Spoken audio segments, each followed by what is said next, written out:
Assalamualaikum warahmatullahi wabarakatuh. Alhamdulillahilladzi an'ama 'alaina bi nikmatil imani wal islam.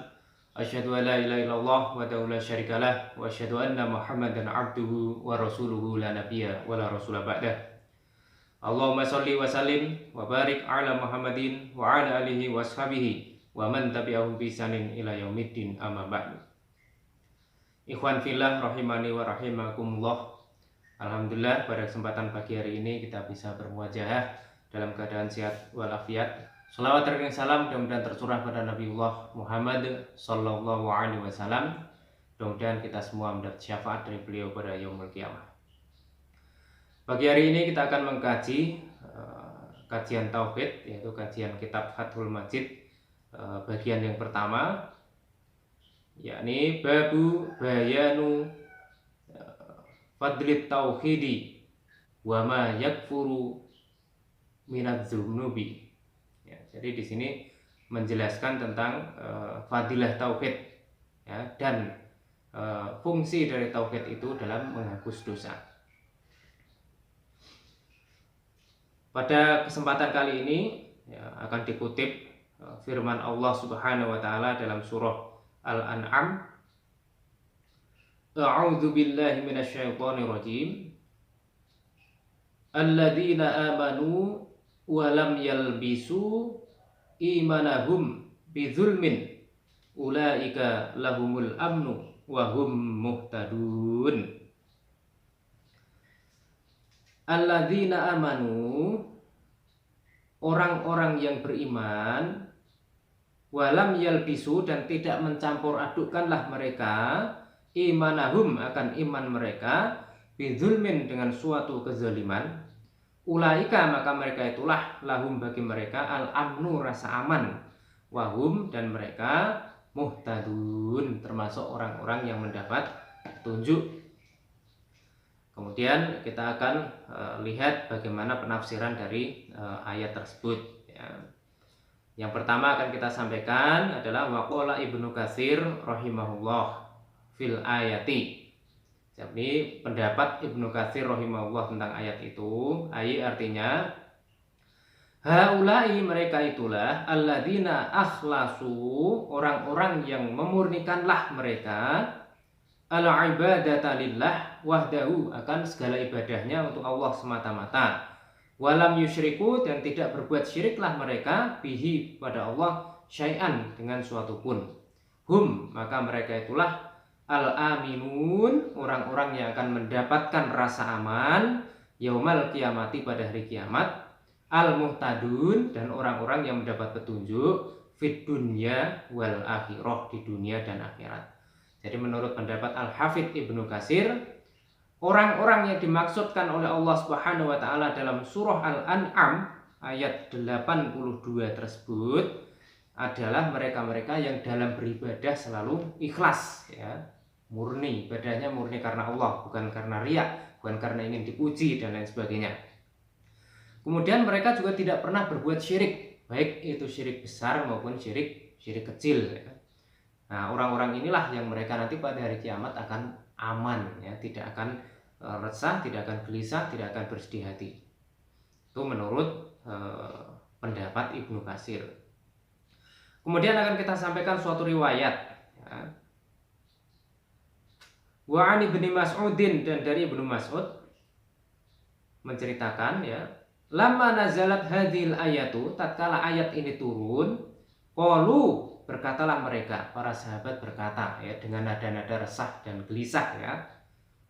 Bagaimana pernyataan para sahabat? Fa aina lam yadzlim nafsah, apa ada di antara kita, ya, orang yang tidak berbuat aniaya kepada dirinya. Jadi begitu ayat ini turun, karena dalam ayat ini orang-orang yang nanti di akhirat itu akan mendapat rasa aman dan mendapat tunjuk adalah orang-orang yang tidak pernah berbuat zalim, tidak pernah tercampur dalam hatinya suatu kezaliman.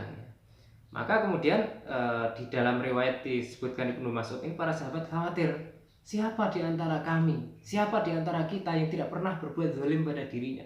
Karena para sahabat mungkin merasa ada di antara mereka yang pernah melakukan kezaliman kepada dirinya sendiri, sehingga mereka khawatir jangan-jangan mereka tidak ada rasa aman di akhirat. Inilah para sahabat ya. Para sahabat sudah demikian dekatnya dengan Nabi, sedemikian banyaknya amal mereka saja masih khawatir ya terhadap masa depan mereka di akhirat. Namun kadang-kala di antara kita yang hidup pada zaman sekarang ini malah tidak pernah khawatir terhadap masa depan di akhirat. Bahkan banyak yang bersikap masa bodoh terhadap apa yang terjadi di akhirat. Kemudian Rasulullah menjawab ya, setelah ada para sahabat mengatakan begitu, Rasulullah menjawab. Faqala Rasulullah sallallahu alaihi wasallam, "Laisa bidzalikum alam tasma'u laisa bidzalikum." Ya, bukanlah yang dimaksud itu seperti yang kalian maksudkan itu, bukan seperti itu. Alam tasma'u, maaf, bukankah kalian pernah mendengar ila qauli Luqman, pada perkataan Luqman, inna syirka la zulmun azim, sungguhnya syirik adalah sebuah kezaliman yang besar. Nah, di sini yang dimaksudkan oleh Rasulullah kezaliman itu adalah syirik ya. Nah, kemudian di sini akan kita sampaikan ya suatu hadis lain yang lebih katakanlah lengkap ya. Tambahannya ya, misalnya tambahannya. Kemudian kita akan sampaikan ya suatu riwayat ya yang lebih rinci ya, lebih jelas. Nah ini kita sampaikan. Wali Ahmad ya, berdasarkan suatu riwayat disampaikan Imam Ahmad an Abdillah dari Abdillah ya.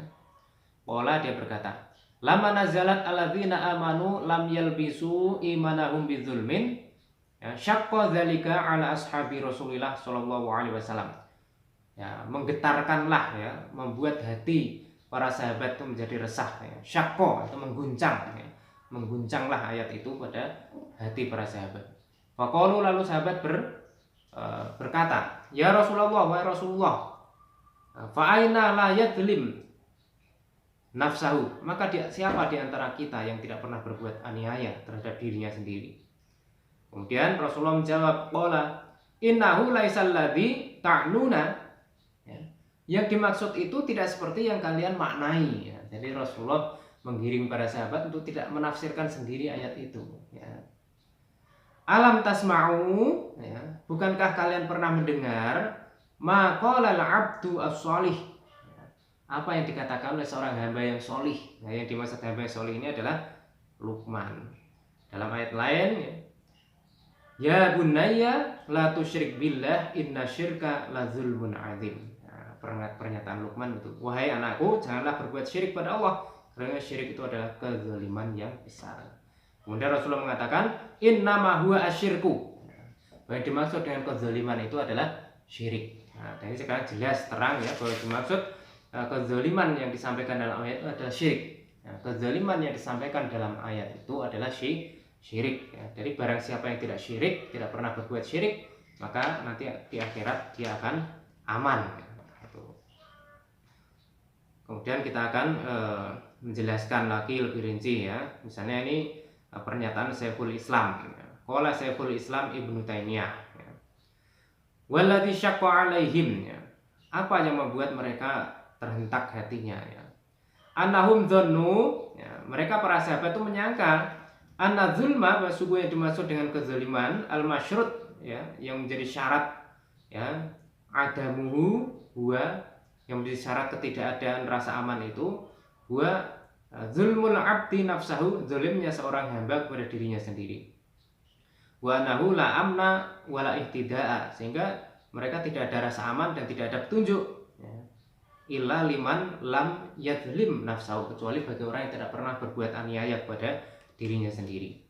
Fabayyana, lalu menjelaskanlah lahum pada mereka an-nabiyyu, Nabi Muhammad sallallahu alaihi wasallam, madallahum ya, apa yang telah menunjukkan pada mereka ala anna syirka zulmun fi kitabillah, bahwa sungguhnya dimaksud dengan syirik itu adalah suatu kezaliman di dalam kitab Allah ya.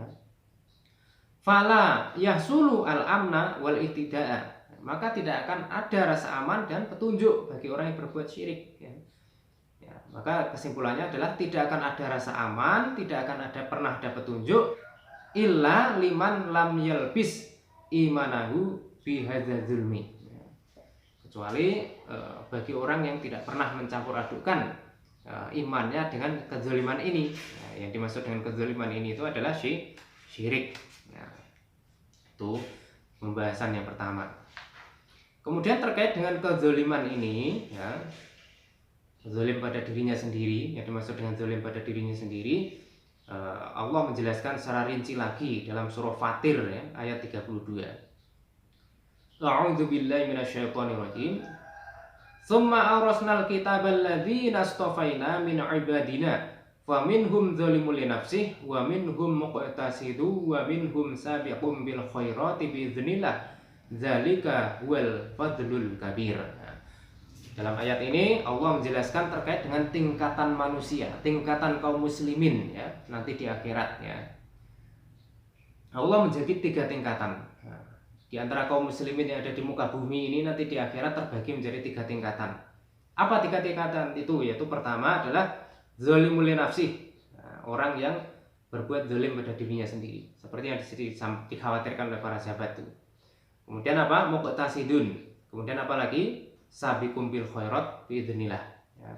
Mari kita lihat penjelasannya, ya, seperti apa yang terkait dengan masalah 3 tingkatan al-mukmin, orang mukmin tadi itu. Fabayyana, lalu ia menjelaskan annal mu'mina, sesungguhnya orang-orang mukmin, alladzi idza mata, yang mana ketika dia mati dakhalal jannata, maka dia akan masuk surga. Qad yajzi bisayyatihi fid dunya bil masaib, ya. Maka sungguh Allah akan mengazab, Allah akan memberikan balasan, ya. Allah akan memberikan balasan terhadap keburukannya di dunia ini dengan musibah. Nah, jadi bagi orang mukmin, ya, yang berbuat maksiat, berbuat dosa, ketika tertimpa musibah, ya, maka musibah itu adalah balasan atas keburukannya, ya, sehingga di akhirat nanti sudah ringan dia karena sudah diazab di dunia, sudah diiqab di dunia. Itu orang mukmin, ya. Maka ketika ada orang mukmin yang mendapat ujian berupa kesulitan hidup dan lain sebagainya, maka itu adalah suatu iqab atau suatu azab, ya. Itu penjelasannya, ya. Baiklah, mungkin ini dulu, nanti akan kita lanjutkan pada sesi yang kedua, ya. Sementara assalamualaikum warahmatullahi wabarakatuh.